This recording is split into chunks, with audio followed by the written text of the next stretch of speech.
स्वाध्यायः परमः। Doctor Baba Saheb Ambedkar open university.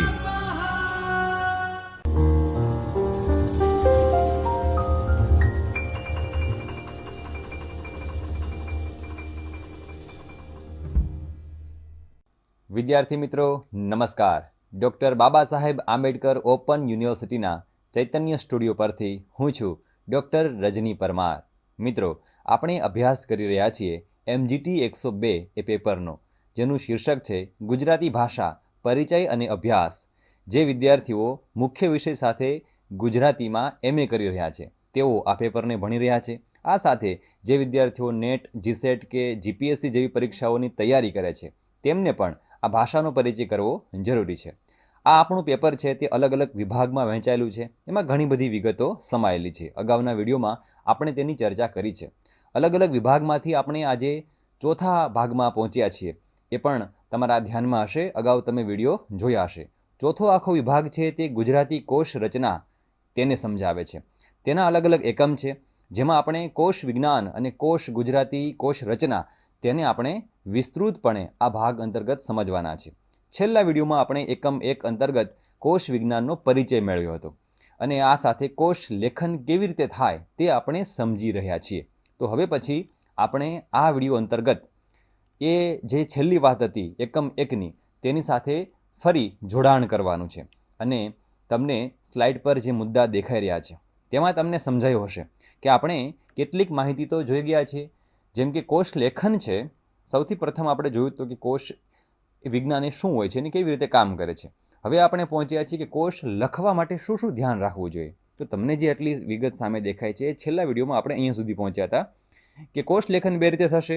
એક તો શબ્દોનો અભ્યાસ વ્યવસ્થિત થવો જોઈએ અને શબ્દોની પસંદગી અને સંપાદન થવું જોઈએ। હવે આ બે મુદ્દામાં ઘણા પેટા મુદ્દા છે। તો શબ્દોનો અભ્યાસ છે તે બે રીતે ધ્યાનમાં લેવામાં આવે। એક તો તેનો વ્યાકરણી દૃષ્ટિકોણ તપાસવો, દરેક શબ્દને વ્યાકરણની નજરે જોવા। બીજું છે અર્થગત દૃષ્ટિકોણ। આ સૌથી વધારે મહત્વનો વિભાગ છે, કારણ કે કોશની અંદર શું હોય તમને સમજાયું જશે બરાબર કે ત્યાં શબ્દો આપેલા છે અને એ શબ્દ છે એની આગળ પરિભાષા આપવાની છે, એના અર્થો આપવાના છે, એની વ્યુત્પત્તિ આપવાની છે, એના થતા હોય એટલા અર્થો આપવાના છે। તો કેવી રીતે આપવા? તો અર્થગત દૃષ્ટિકોણમાં શબ્દના અર્થમાં યોગ્ય માહિતી હોવી જોઈએ। તો કઈ કઈ માહિતી હોવી જોઈએ આપણે જોઈએ તો શબ્દની લાક્ષણિકતાઓ તપાસવામાં આવે, શબ્દનો વપરાશ કેવી રીતે થાય છે એ સમજવામાં આવે, અન્ય શબ્દથી મૂળ શબ્દ છે એ કઈ રીતે અલગ પડે છે, એની વિશેષતા કઈ એ તપાસવામાં આવે છે। વળી એ તપાસવા માટે ઘણા બધા પરિબળો છે એની નજર કરવી પડે છે। તો તમે જોશો તો કે એમાં ભાષાકીય, સામાજિક, સાંસ્કૃતિક, ઐતિહાસિક, દાર્શનિક અને અન્ય પરિબળોને આધારે એ કોશ લેખન થતું હોય છે, એ શબ્દની અંદર અર્થ છે એ મુકાતો હોય છે। હવે જોઈશું તો અર્થગત દૃષ્ટિકોણ બે વિભાગમાં છે, જેમાં શબ્દના અર્થમાં યોગ્ય માહિતી હોવી અને આ સાથે બીજો વિભાગ છે અર્થની યોગ્ય રજૂઆત કરવી। એટલે શું તો કે આપણે પહેલો ભાગ શીખી ગયા છે ગયા વિડીયોમાં કે શબ્દના અર્થમાં યોગ્ય માહિતી હોવી જોઈએ, કેવી હોવી જોઈએ તેની ઉદાહરણ સાથે ચર્ચા કરી છે। આ વિડીયો અંતર્ગત આપણે જોવું છે કે શબ્દ અર્થની યોગ્ય રજૂઆત કેવી રીતે થાય। તમે માહિતી તો આપો છો પણ યોગ્ય રીતે એ કોર્સ આપણો જો કોષ છે એની અંદર મુકાવવું તો જોઈએ, પીરસવું તો જોઈએ। તમે થાળી હોય પીરસેલી અથવા તો કોઈને તમે જમાડો છો ત્યારે તમારા હાથમાં રોટલી છે તો કોઈ આમ ઘા કરીને પીરસશે, કોઈ પ્રેમથી આપશે, તો બંને રીત છે આપવાની। એમ અર્થને જો મારે આપવો હોય તો એની કોઈક રીત હશે। ગમે તે રીતે અર્થ આપવાથી જે વાચક છે, જે સંશોધક છે એને સમજાશે નહીં કે શું આપેલું છે। ખાસ કરીને વિદ્યાર્થીને પણ સમજાવવું જોઈએ। આ બધા જ પરિબળો મહત્વપૂર્ણ હોય છે। તો આપણે જોવું છે કે અર્થની યોગ્ય રજૂઆત કઈ રીતે થાય। આ સાથે હજી તમે ઉપર જશો તો આપણે અ વિભાગ જોયો છે, પણ આખો બ વિભાગ જોવાની બાકી છે। આ વિડીયોમાં આપણે આ બધી જ માહિતીને ક્રમશઃ જોવા જઈ રહ્યા છીએ। એટલે હવે પછી આપણે જોવું છે કે અર્થની રજૂઆત છે કઈ રીતે થાય, એને સમજવા માટે હવે આપણે આ વિડીયોમાં આગળ વધીશું। એટલે એને અંતર્ગત તમને કેટલીક સ્લાઇડ દેખાઈ રહી છે કે અર્થની રજૂઆત કઈ રીતે થાય। તો આ સમજવા માટે આપણે બે બાબતો પર ધ્યાન રાખવું પડે છે। તમારી સામે રહેલી છે બાબતો તો કે રજૂઆતની ભાષા છે એ યોગ્ય હોવી જોઈએ અને રજૂઆતનો ક્રમ છે એ પણ વિશેષ રીતે યોગ્ય હોવો જોઈએ। હવે આપણે આ બંનેને જોવું છે કે રજૂઆતની ભાષા એ શું છે, તો એના કેટલાક મુદ્દા આપ્યા છે। તો કોશમાં અર્થની રજૂઆત કરતી વખતે રજૂઆતની ભાષા છે એ એક મહત્વનો મુદ્દો બની જતો હોય છે। શબ્દનો અર્થ આપવો એ મુખ્ય હેતુ છે અને એ શબ્દથી અજાણ જે વાચકો છે અને એ શબ્દને સમજાવવા માટે, એ સમજવા માટે અહીંયા આવે છે, તેને બરાબર એ અર્થ છે ને એ સરળ ભાષામાં એને સમજાવવો જોઈએ। એટલે રજૂઆતની ભાષા છે ને એકદમ સરળ હોવી જોઈએ, સૌથી પહેલી તો વાત એ છે। કારણ કે ભાષક છે કે વાચક છે એ શા માટે કોશ પાસે આવશે, તો એટલા માટે કે એને જે આપેલ શબ્દ છે ને એનો અર્થ સમજાતો નથી. એ અર્થ કયા પ્રકારનો છે એને સમજવો છે. હવે એ અર્થને સમજવા માટે જે બીજો અર્થ લખેલો છે, શબ્દને સમજવા માટેનો અર્થ, તો એ લખાણ છે સરળ હોવું જોઈએ. જો એ જ અઘરું હોય તો વળી પાછો પ્રશ્ન થાય કે આ જે શબ્દને સમજાવવા માટે બીજા શબ્દોનો સહારો લીધો છે એ ખબર નથી પડતી કે શબ્દ કયા છે. એટલે વાચક છે સરળતાથી સહેલાઈથી સમજી શકે એ કામ એ રીતે અર્થની રજૂઆત થઈ હોવી જોઈએ. એમાં સૌથી પહેલાં છે ભાષાની સરળતા. કોશકાર જ્યારે કોઈ શબ્દનો અર્થ આલેખતા હોય અને એ અર્થને વ્યાખ્યાયિત કરતા હોય ત્યારે ભાષામાં કોઈ શબ્દ વાચકને અઘરો લાગવો ન જોઈએ. અને એ શક્યતા હોય તો એ શબ્દનો સરળ અર્થ છે એ કોષમાં અન્ય જગ્યાએ પણ આપેલો હોવો જોઈએ. એ પણ બહુ મહત્વની વાત છે. સમજો કે કોઈ એક શબ્દ છે એનો અર્થ આપવામાં આવે છે, જેમ કે સૂર્ય હોય તો એની સામે આગળ લખ્યું હોય ભાનુ. હવે કોઈ વિચારે કે આ ભાનુ એટલે વળી શું પાછું, તો ભાનુનો અર્થ પાછો કોષમાં જે ક્રમ આવતો હોય ભનો તે જગ્યાએ હોવું જોઈએ, જેથી કરીને કદાચ જે શબ્દને વ્યાખ્યાયિત કર્યો છે એની સામે કેટલીક વિગતો આપેલી છે એમાંનો શબ્દ ના સમજાય તે કોષમાંથી પાછો જડવો જોઈએ. આમ કરવાથી વપરાશકાર એ અઘરા શબ્દનો અર્થ છે જોઈ અને પોતાને જોઈતા મૂળ શબ્દના અર્થને પણ એ સમજી શકવા જોઈએ. તો જો કોષ લેખન કેવી રીતે થાય એ આપણે સમજી રહ્યા છીએ. તમારી સમક્ષ આખી સ્લાઇડમાં બધા જ મુદ્દા છે. તમારા પેપરનું નામ છે, બ્લોકનો નંબર, એકમનું નામ છે, અને એમાં તમે કયા મુદ્દામાં છો તો કોષ લેખન, એમાં શબ્દોનો અભ્યાસ, એમાં અર્થગત દૃષ્ટિકોણ, એમાં અર્થની રજૂઆત કેવી રીતે કરવી અને એમાં રજૂઆતની ભાષા કેવી હોવી જોઈએ. તમારે આ સ્લાઇડ છે એ તમને ઘણું બધું શીખવે છે. સ્લાઇડને પણ બરાબર સમજતા જશો અને હું જે વાત કરું છું એને પણ વ્યવસ્થિત રીતે સમજશો. તો શબ્દને સરળતા રીતે મૂકવો અને એથી જ કોષકાર છે એને શું આથી જ કોષકારે કોષનો જે પ્રકાર અને એના વાચકોને ધ્યાનમાં રાખીને એને ભાષા વાપરવી જોઈએ. કયા પ્રકારનો કોષ છે એ પ્રમાણે આ કોષનો ઉપયોગ કરનાર છે એ કેવા હશે એને ધ્યાનમાં રાખીને આ કામ કરવું જોઈએ. જો કોષ છે એક ભાષી હોય અને તે સામાન્ય ભાષક માટે હોય તો અમુક શબ્દો વિશેની જાણકારી પણ ગૃહિત અથવા અપેક્ષિત હોય છે કે આપવી જોઈએ, અને એવા અર્થમાં વધુ વિવરણની આવશ્યકતા ન હોય.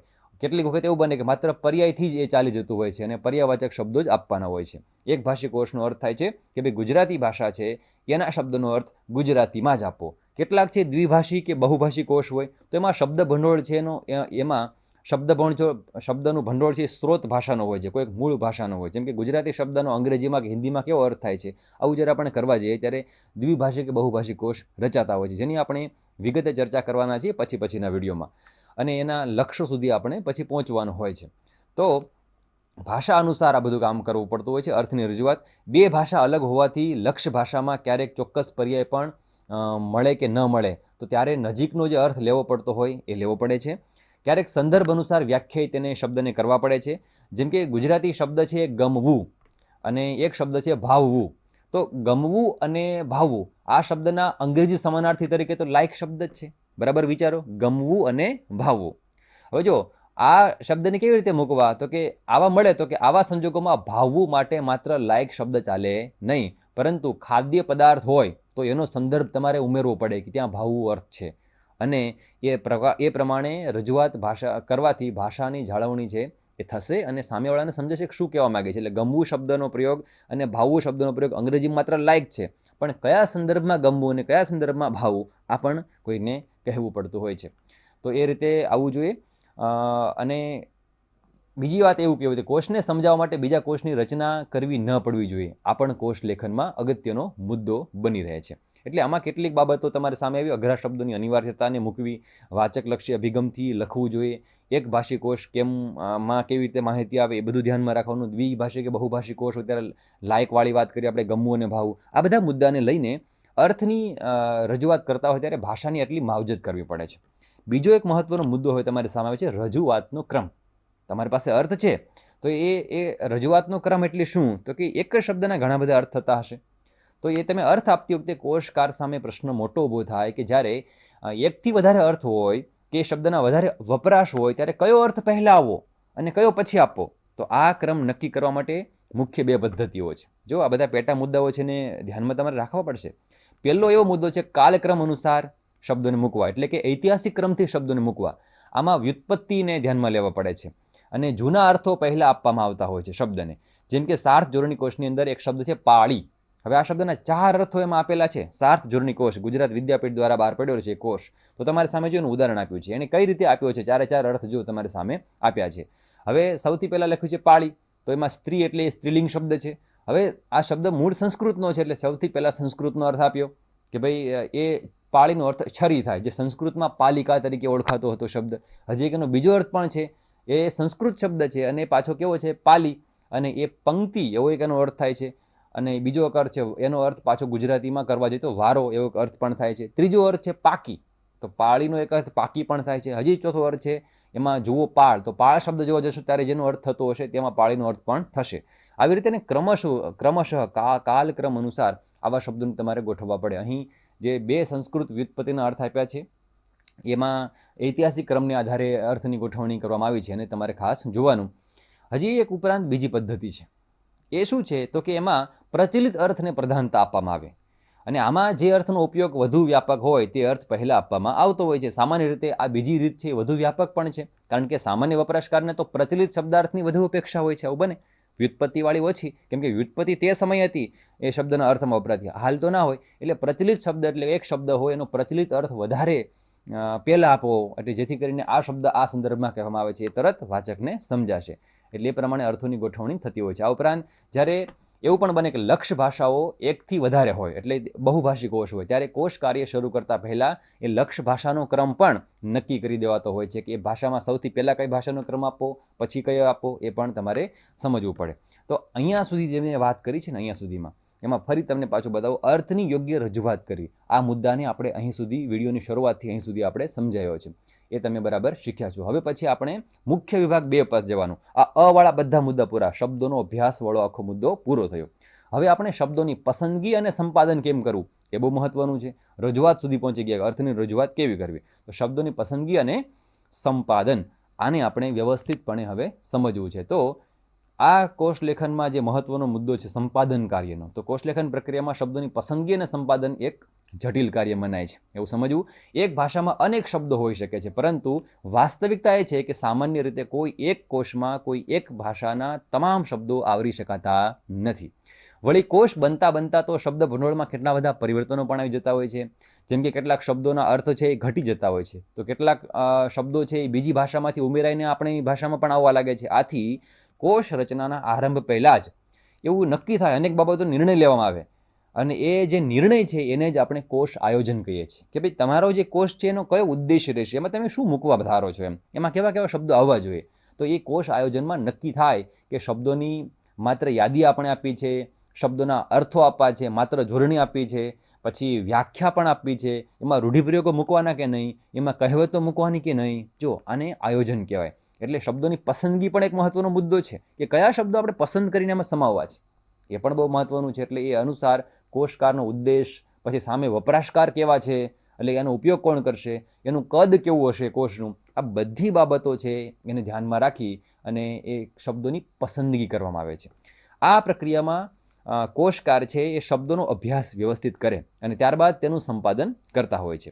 આ એની કેટલીક વિગતો તમારી સામે મૂકી છે. તો આ સમયે કોષકારે કઈ કઈ બાબતોને ધ્યાનમાં રાખવી જોઈએ જો આ પ્રમાણે કામ કરવા જઈએ તો સૌથી પહેલાં છે કોષ રચનાનો હેતુ, કે કયા પર્પઝથી લેક્સિકોગ્રાફી કરવાની છે, કોષ લેખન કરવાનું છે. તો કોષની રચના શા માટે કરવી જોઈએ એ સમજવું ખૂબ મહત્વનું છે. એ કોષના લેખકને ખબર હોવી જોઈએ, એનો રચનાકાર છે એની ખબર હોવી જોઈએ, એના સંપાદકને ખબર હોવી જોઈએ. સામાન્ય રીતે પહેલો એવો વિચાર આવે કે અઘરા શબ્દની જોડણી માટે કે અઘરા શબ્દના અર્થ માટે કોષની રચના થવી જોઈએ.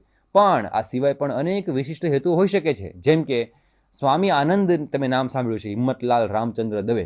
એ સ્વામી આનંદે પોતે એક શબ્દનું સંપાદન કર્યું, જેનું નામ શું એમણે આપ્યું, જૂની મૂડી. શીર્ષક છે એની અંદર જેનો અર્થ આપ્યો છે, એનું શીર્ષક શું આપ્યું, જૂની મૂડી. હવે એ કોષની અંદર એમણે શું કર્યું, એવા શબ્દો ભેગા કર્યા કે જે કાં તો વપરાશમાંથી લુપ્ત થઈ ગયા છે, અથવા તો એનો વપરાશ ખૂબ ઘટી ગયો છે, ક્યાંક ક્યાંક સાહિત્યમાં જોવા મળે, ઉચ્ચારણમાં ઓછા જોવા મળે. તો એમણે જૂની મૂડી એવા શીર્ષકથી એમણે એ કોષ બહાર પાડ્યો. તો આ મહત્વ છે કે તમે કયા ઉદ્દેશથી કોષને બહાર પાડો છો. હવે જૂની મૂડીમાં નવા શબ્દો લેવાના હોતા જ નથી, તો એ કોષ સંપાદનની અંદર મહત્વની બાબત છે, કયા શબ્દોને તમે પસંદ કરવાના છો.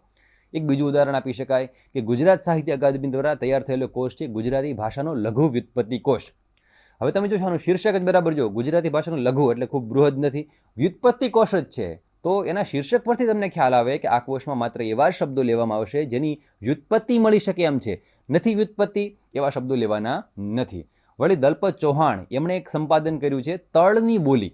આવું એક એમણે કોષ આપ્યો. તો એનું શીર્ષક જોતાં તમને ખબર પડે કે આ સંપાદનનો હેતુ કયો છે, સ્પષ્ટ થઈ જાય કે અહીંયા તળની બોલીમાં જે શબ્દો વપરાતા હશે એ શબ્દોની જ અહીં મુખ્ય વાત કરીએ છીએ. આમ કોષનો હેતુ છે એ માત્ર શબ્દાર્થ પૂરતો હોતો નથી કે શબ્દના અર્થ આપવા, પણ એમાં ભાષાની જાળવણી થાય, શબ્દોના મૂળ શોધાય અને પ્રાદેશિક ભાષાને દસ્તાવેજીકૃત કરીને જો મૂકવામાં આવે અને એનો વિસ્તાર થાય તો એ મહત્વનું બને. એટલે કોષ શબ્દોની પસંદગી અને સંપાદન કોષ લેખનમાં એમાં સૌથી મહત્વનો મુદ્દો આપણી પાસે પહેલો આવે છે, તમે કયા હેતુસર કોષની રચના કરો છો. હવે આપણે યુઝરને ધ્યાનમાં લેવાનું છે, વપરાશકાર. કોષ રચનાનો વપરાશકાર કોણ છે એને ધ્યાનમાં રાખીને કેટલીક બાબતો છે એ તમારે અત્યંત મહત્વનો મુદ્દો છે એને ધ્યાનમાં રાખવાની છે. હવે તો આપણે કોઈને વાર્તા કહેવાની હોય, બરાબર સમજો, તો વાર્તા સામે શ્રોતા અનુસાર વાર્તાની પસંદગી કરીએ કે બાળક છે એને તમારે વાર્તા કહેવાની છે, પછી તમારે દાદાને વાર્તા કહેવાની હોય તો પાછી બાળકવાળી નથી ચાલતી, માતા પિતાને કે શિક્ષકને વાર્તા કહેવાની હોય તો આ રીતે કોષકાર માટે પણ એ બાબત છે કે એનો ઉપયોગ કરતા કોણ છે, કે વપરાશકાર છે એની ઉંમર કઈ હશે, એની કક્ષા નક્કી કરવાની છે, બરાબર. કેટલાક વિદ્યાર્થી કોષ જ હોય તો એ વિદ્યાર્થીઓને ધ્યાનમાં રાખીને બનાવેલા હોય, કેટલાક સંશોધકો માટે હોય, કેટલાક વિદ્વાનો માટેના કોષ હશે તો એ પ્રકારે ધ્યાનમાં રાખીને બનાવ્યા છે. તો એ રીતે શબ્દની પસંદગી, એના અર્થની ભાષા પસંદ કરી છે. હવે બાળકોના કોષો તેમાં ચિત્ર પણ મૂકેલા હોય છે, એમાં કેટલાક અવતરણો પણ મૂકેલા હોય છે, એવું પણ સમજાશે તમને. તો એ બધી બાબતો પર નિર્ણય કરવામાં આવે છે, એટલે એ પ્રમાણે કોષ થાય. જો કોષ રચતી વખતે વિદ્યાર્થીને લક્ષ્યમાં જો આપણે રાખવામાં આવે તો એમાં એવા શબ્દો જ પસંદ કરવા પડે કે એનો અર્થ છે ને વિદ્યાર્થીની કક્ષા અનુસાર હોય, એને સમજાય કે આ શું છે. જો પાછું એમાંય જોવાનું કે પ્રાથમિક કક્ષાના શબ્દો હોય, કેટલાક બાળકોને કેન્દ્રમાં રાખીને બનાવવામાં આવે, કોઈ કોલેજના વિદ્યાર્થીઓને તૈયાર કરવામાં આવે અને એવા હોય તો એ પ્રમાણે બાળકો હોય તો ચિત્રો મૂકવાની વાત તમને કરીએ એ પ્રમાણે કોષની રચના થાય. આમ વપરાશકાર છે એ કોષ એના આધારે કોષનું સ્વરૂપ છે એ બદલાતું રહેશે. એટલે આ બે મુદ્દા છે તમારે બરાબર સમજવા પડે. હજી એક મુદ્દો છે એમાં જો સમાવિષ્ટ ભાષાની સંખ્યા નક્કી કરવું પડે કે કોષમાં ભાષાઓની સંખ્યા છે એ કેટલી હશે, એના આધારે એનું વર્ગીકરણ કરવાનું છે. કોષ રચનાના અભ્યાસનો આ એક મહત્વનો આ પણ એક ભાગ છે. કોષમાં શબ્દોનો અર્થ કેટલી ભાષામાં આપવામાં આવ્યો છે તેના આધારે પણ આ વર્ગીકરણ થતું હોય છે. મુખ્ય વિભાગ એમાં કહેવા પડે તો કે એક ભાષી કોષ હોય તો જે ભાષાના શબ્દ છે એ જ ભાષામાં એનો જવાબ આપવાનો, એ પ્રમાણે અર્થની ભાષા પણ એક સમાન રહેશે. તો ગુજરાતીથી ગુજરાતી ભાષાના કોષ એવા ઘણા બધા છે. સાર્થ ધોરણી કોષ આ પ્રકારનો છે. જ્યારે શબ્દ અને અર્થની ભાષા જુદી હોય, શબ્દ છે અલગ અને અર્થ, તો એને દ્વિભાષી કોષ આપણે કહેવામાં આવે. તો એમાં એ પ્રકારે ગુજરાતીથી અંગ્રેજી કોષ થાય, ગુજરાતીથી હિન્દી કોષ થાય. આ પ્રમાણે જો શબ્દ એક જ ભાષામાં હોય અને અર્થ છે એ 2 કે 3 ભાષામાં પણ હોઈ શકે તો 3 ભાષા હોય તેને ત્રિભાષી કોષ કહેવામાં આવે. પણ 3થી વધારે હોય તો એવા કોષને આપણે બહુભાષી કોષ એવા નામથી પણ ઓળખીએ છીએ. બહુભાષી કોષમાં માત્ર એક જ પર્યાય નોંધવામાં આવતો હોય છે, એ પણ સમજવાનું. શબ્દના જેમ કે એ શબ્દનો અંગ્રેજી એક જ નોંધાય, હિન્દી એક જ નોંધાય, ગુજરાતી એક જ નોંધાય, જેવી રીતે કોઈ શબ્દને મૂકવાનો હોય ત્યારે એ પ્રમાણે કરવાનું હોય છે. આ ભાષાઓની સંખ્યાના આધારે કોષમાં આવતી વિગતોમાં પણ તફાવત આવતો હોય છે ભાષાની સંખ્યા પ્રમાણે. એક ભાષી કોષમાં વ્યુત્પત્તિ હોય, વ્યાકરણની માહિતી હોય, ઉદાહરણો હોય, રૂઢિપ્રયોગો, કહેવતો, આવી અનેક વિગતો આપી શકાય. પણ જો દ્વિભાષી કોષ થઈ જાય તો એ કોષમાં વિગતો થોડીક મર્યાદિત બની જાય, કારણ કે એનું ફોર્મેટ પણ એ પ્રમાણે હોવું જોઈએ. પાછું બધી વિગતે નથી આપી શકાતી કારણ કે તે ભાષા બદલાય છે અને એ ભાષામાં એ સંદર્ભો પાછા જુદા પણ હોઈ શકે. તમને કેટલું ખ્યાલ હશે કે આપણા દેશની નીતિ એ ત્રિભાષી નીતિ છે, ભારત દેશની, જેમાં આંતરરાષ્ટ્રીય ભાષા અંગ્રેજી પણ છે, રાજભાષા હિન્દી પણ છે અને રાજ્ય ભાષાઓનો પણ સમાવેશ થાય છે. જો આપણે ત્રિભાષામાં આપણે નીતિ બહાર પડે. હવે જો આ નીતિને કારણે મહદંશે આપણે એવું થાય છે કે આપણા જે વહીવટો છે એ 3 ભાષા સરખા ચાલે, એમાં એના કોષ છે ત્રિભાષામાં એને રચવા પડે છે. તો ત્યારે એ પ્રમાણે કામ કરવું પડે. તો એમાં બેન્કિંગ છે, રેલવે છે, જીવન વીમા વગેરેની જે પદાવલી છે એ 3 ભાષામાં જ રજૂ કરવામાં આવે છે. તો જો એ કોષના એ પણ એક પ્રકારનો કોષ છે, કારણ કે એમાં 3 ભાષાના એનો એક શબ્દના અર્થને 3 ભાષામાં મૂકવા પડશે. એટલે મહત્વનો મુદ્દો થાય. આ સાથે જોડવાનું છે સમયનું પરિમાણ. શબ્દ સાથે કોષ રચનામાં સમયનું પરિમાણ પણ એક મહત્વનું ઘટક બની રહે છે. એ નક્કી કરે છે કે કયા શબ્દોને કોષમાં સ્થાન આપવું. સામાન્ય રીતે કોષમાં તે સમયે પ્રચલિત શબ્દો સ્વીકારવામાં આવે જ્યારે કોષ બનાવતા હોય ત્યારે.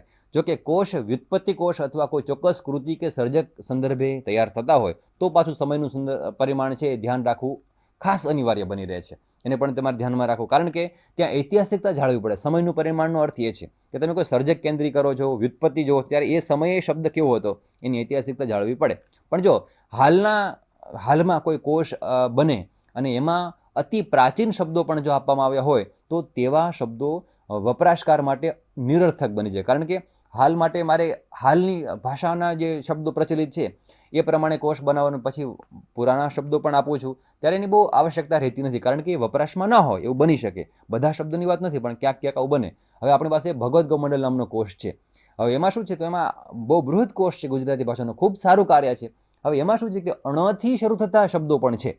તમે ક્યારે વિચાર્યું છે આપણે ઉચ્ચારણમાં કે અણથી કોઈ શબ્દ શરૂ થતો નથી, પણ ભગવદ્ ગૌમંડલમાં છે. ત્યાં નણંદ માટે અણંદ આવો શબ્દ છે ત્યાં. હવે આપણે અત્યારે નણંદ બોલીએ છીએ, તો હવે વર્તમાન કોષમાં નણંદ લખવાની આવશ્યકતા રહેતી નથી. તે સમયે એમણે નોંધ્યું છે જ્યારે જરૂર હતી કે શબ્દ થોડાક ક્યાંક પ્રચલિત હતા ત્યારે. પણ હવે નવા કોષમાં જો કોઈ ગુજરાતીનો સાવ નવેસરથી બનાવો તો અણંદ લખવાની હવે જરૂર નથી, અણંદ આવું, કારણ કે એ શબ્દ હાલ વપરાશમાં નથી, એટલે એની જરૂર નથી રહેતી.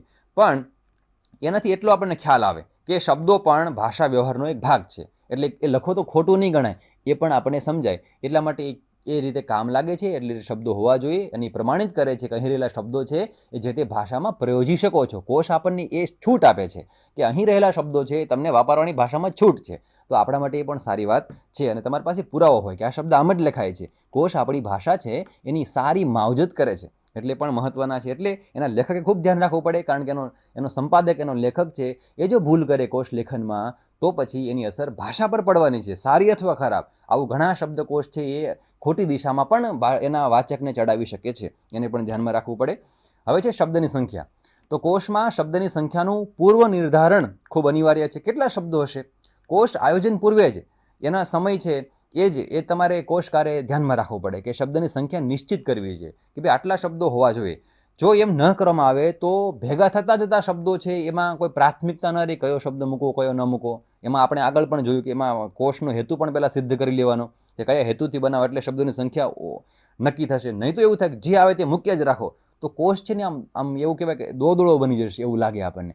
એટલે એનો અર્થ પછી કેવો આમ જાડો લાગે, પણ એનું મૂલ્ય છે ઘટી જશે. તમારે જોવું પડે કે દરેક શબ્દ છે એ કોષકારને આકર્ષતો જ હોય છે, પણ એમાં કેવા સંજોગોમાં એણે પોતાની જાતને નિયંત્રણ કરવાની, કેવા સંજોગોમાં કેવો શબ્દ મૂકવો એ પણ એનો મહત્વનો ભાગ છે. અહીં શબ્દ સંખ્યા કે કુલ પૃષ્ઠ સંખ્યા અંદાજિત નક્કી કરી રાખવી પડતી હોય છે કે અંદાજે કોષ આવો થશે. એ પણ એક ભાગ છે એવું કહેવામાં આવે છે. અને જરૂરી હોય શબ્દ લઈ જ લેવાના છે. માનો નક્કી કર્યું હોય કે 50,000 શબ્દ લેવાના, પણ પાછા બીજા 1000 શબ્દ એવા હોય એ કહેતા હોય કે મને લો ને, અમે ભાષાનો ભાગ જ છે, તો નહીં લેવાને એવું નથી. જરૂરી હોય તો ને લેવા પણ પડતા હોય છે. કોષકાર છે એ કોષ રચતા પહેલાં શબ્દની સંખ્યા મર્યાદા અને તેના ક્ષેત્રની વ્યાપકતા વગેરે બાબતો નિશ્ચિત કરી લેતા હોય, જેથી કરીને એક સ્વરૂપ એની પાસે આવે. જેમ કોઈએ સંશોધન કરવું છે તો એના પહેલાં કેવું એને એક સંશોધનની દરખાસ્ત મૂકવી પડે છે. એમાં એક ગ્રાફ હોય છે કે આ પ્રકારે કામ કરવાનો એક આશય છેવ્યો છે. પછી એમાં થોડા થોડા બદલાવ થઈ પણ શકે છે. એવું કોષકારે પણ કામ કરવું પડે. એટલે પૂર્વ નિર્ધારણ છે, એના આધારે જ આપણને કેટલાક કોષ મળે. જેમ કે ખિસ્સા કોષ આપણને મળે છે, તો એનું નક્કી છે કે ખિસ્સામાં રાખી શકે આવડો જોવો જોઈએ. પછી બહુ મોટું દળદાર ના બની જવું જોઈએ, કારણ કે ત્યારે ઘણા શબ્દો આકર્ષશે કે મને લો મને લો મને લો. કેટલાક છે નાનો કોષ એવું નામ હોય, કેટલાક નામ જ મોટો કોષ, તો પછી એ પ્રમાણે થવો જોઈએ. પાછું એ જરા કેવો ના થવો જોઈએ. તો એવા કોષ ગુજરાતી ભાષામાં છે. હવે ભગવદ્ ગૌમંડલ જેવા જે એ તો કેટલા વિવિધ કદના કોષ છે, મોટા મોટા કોષ છે, તો એ અલગ અલગ કોષો છે. ત્યારે એ પહેલાં એને નક્કી કર્યું છે ભગવદ્ ગૌમંડલના બધા બનાવનારે કે આ પ્રમાણે આ કોષ હોવો જોઈએ. તો એ ગુણવત્તા જળવાઈ રહે છે, સંખ્યાનું નિયંત્રણ રહે અને સરસ કોષ બને છે. આ સાથે એક મુદ્દો જોવો જોઈએ, એ છે શબ્દનું સ્વરૂપ. તો કોષ રચનામાં શબ્દનું સ્વરૂપ નક્કી કરવું એ પણ મહત્વનું છે. એટલે શું, તો કે કોષકાર એ શબ્દનો અર્થ આપતી વખતે એ નક્કી કરી લેતા હોય છે કે તેમાં અર્થ કઈ રીતે અપાશે. અર્થ ઉપરાંત એમાં ઉચ્ચારણ જોવાય, વ્યાકરણની માહિતી, સમાસ શબ્દનો બનતો હોય તો એમાં રૂઢિપ્રયોગો, કહેવત, અવતરણ જેવી અન્ય કોઈ બાબતોનો સમાવેશ થશે કે નહીં થશે, કે આ બધું પૂર્વ નિર્ધારિત હશે, એ પણ નિશ્ચિત કરવામાં આવે છે. કે આ સાથે નિશ્ચિત જે બાબતો છે એની રજૂઆત છે, એક વાક્યતા પણ જળવાવી જોઈએ. એ અલગ અલગ ના હોવો જોઈએ. અહીં એક શબ્દનો અર્થ આ રીતે આપ્યો તો પછી એની એક વાક્યતા હોવી જોઈએ, પછી બધે અલગ અલગ એ રીતે આપેલા હોવા જોઈએ. નક્કી કરે કે અંગ્રેજી શબ્દ લેવો જ નહીં તો ક્યાંય ન આવવો જોઈએ. નક્કી કરે તો લેવાના છે તો કેવા આવવા જોઈએ, બધું નક્કી હોવું જોઈએ. એટલે એ પ્રમાણે શબ્દનું સ્વરૂપ પણ આપણી પાસે સામે વ્યવસ્થિત હોવું જોઈએ. જેમ કે આપણે એવું કહીએ કોષમાં શબ્દના વિરુદ્ધાર્થી શબ્દ આપવાનું નક્કી કર્યું હોય, તો પછી જ્યાં જ્યાં શક્ય હોય ત્યાં શબ્દના વિરુદ્ધાર્થી અપાયેલા હોવા જોઈએ. નહીં તો એ ક્યાંક આપો ક્યાંક ન આપો તો એક વાક્યતા નહીં રહે. તો એ કોષકારને પછી યાદ આવે કે હવે તો મૂકવાનો છે, અને ન આવે તો નથી મૂકો, એવું ના થવું જોઈએ. નથી આવડતો એટલે નથી મૂકો એવું ના થવું જોઈએ. ન આવડતો તો શોધવો પડે છે, કાં તો નક્કી જ નહીં કરવાનું કે આવું મૂકવાનું છે. એટલે એક વાક્યતા છે એ કોષની વિશ્વસનીયતાનો પાયો છે. આવું પણ આપણે સમજવું જોઈએ. અને આ સાથે તમે સમજો કે બધું થયા પછી શબ્દો વ્યવસ્થિત ગોઠવાવા જોઈએ. એક શબ્દ હોય એના માટે અધિકરણ શબ્દ વાપરવામાં આવે છે. એટલે એ શબ્દની એકને અધિકરણ કહેવાય. તો એની ગોઠવણી પણ એક ખૂબ મહત્વનો ભાગ છે, કારણ કે તમે લઈ તો લીધું બધું, ભેગું તો કરી દીધું બધું, પણ પછી એને કોથળામાં ભરી દઈએ. કોઈ પણ ઘણી બધી આપણી સામગ્રી હોય પછી કોથળામાંથી શોધતા કેટલી વાર લાગે. એમ કોષ તો દળદાર હોય, એમાંથી શબ્દ જળવો જોઈએ. તો જોઈતો શબ્દ સરળતાથી જળી રહે એ માટે સામાન્ય નિયમ પણ હોય છે. એટલે શબ્દકોશનો ક્રમ હોય જ છે. મોટે ભાગે કોઈ પણ ભાષા છે એની કક્કા કે બારાક્ષરી છે એના ક્રમ અનુસાર અને એમાં આવતા જોડાક્ષરોના અનુસાર શબ્દો છે એ ગોઠવાયેલા હોય, જેથી કરીને વપરાશકાર છે તરત જ એકાદ મિનિટમાં જ પોતાના શબ્દ સુધી પહોંચી શકે છે. ઉર્દુ ભાષા છે, ઉર્દુ અને ગુજરાતીનો કોષ હોય તો એ કોષમાં શું કરવાનું? તો એ કોષમાં ગુજરાતી ભાષક છે ઉર્દુ લિપિ અને ક્રમથી અજાણ હોવાને કારણે ઉર્દુ શબ્દો પહેલાં ગુજરાતી લિપિમાં અને ત્યારબાદ ઉર્દુ લિપિમાં આપેલા હોય એ પ્રમાણે પણ તમારે સમજવું પડે. અને એનો ક્રમ છે ગુજરાતી ભાષકને સરળ પડે એ રીતે ગુજરાતી કક્કા બારાક્ષરી અનુસારનો રાખેલો છે. તો ઉર્દુ ગુજરાતી કોષ હોય તો એમાં એ પ્રકારની માહિતી હશે, એ પણ સમજી શકાય. આ બાબતોને જોતા એવો ખ્યાલ આવે કે તેના આધારે જ વિવિધ પ્રકારના કોષ છે તે રચાતા હોય છે. એટલે કક્કાનો ક્રમ છે એ મોટે ભાગે સરખો હોય. અને કઈ રીતે સમજવું? ઉર્દુ ગુજરાતી કોષ હોય, ગુજરાતી ઉર્દુ કોષ હશે, તો એ બંનેના ક્રમ છે એ નક્કી હોવા જોઈએ. તે સમયે બંને ભાષાની આપણને વર્ણમાળા છે એનો પણ ખ્યાલ હોવો જોઈએ. આટલું તમે સમજ્યા તો તમને ખબર પડશે કે કોષ લેખન પ્રક્રિયાના મુખ્યત્વે 5 તબક્કા છે. આજે આપણો બ વિભાગ છે તેમાં. એટલે કોષનું આયોજન વ્યવસ્થિત રીતે થવું જોઈએ. પછી શબ્દ છે એમાં અવધિકરણની પડતું અધિકરણ, આવો શબ્દ તમારે સમજવાનો છે. એટલે અધિકરણની યોગ્ય પસંદગી શબ્દની, પછી શબ્દનો બરાબર અભ્યાસ થવો જોઈએ, અધિકરણનો અભ્યાસ થવો જોઈએ. આ ઉપરાંત અર્થનો અભ્યાસ કરવાનો છે અને શબ્દ અને અર્થની વ્યવસ્થિત ગોઠવણી થવી જોઈએ. આટલું થાય તો આપણો આ એકમ 1 છે એની માહિતી તમને વિગતે સમજવા મળે. એટલે એ તમને છેલ્લી જે સ્લાઇડ હમણાં બતાવી એ સ્લાઇડમાં એ ખ્યાલ આવ્યો કે આપણે કેટલું કામ કર્યું છે. અને આ સ્લાઇડ અંતર્ગત તમને જે માહિતી મળી એમાં આપણો આખો એકમ 1 રહેલો છે.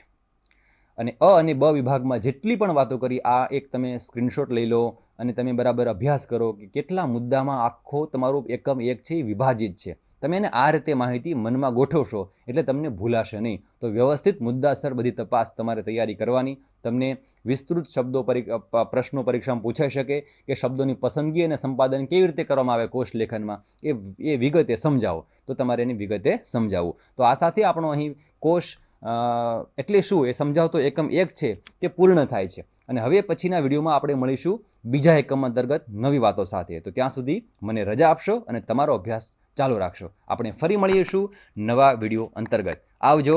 આભાર.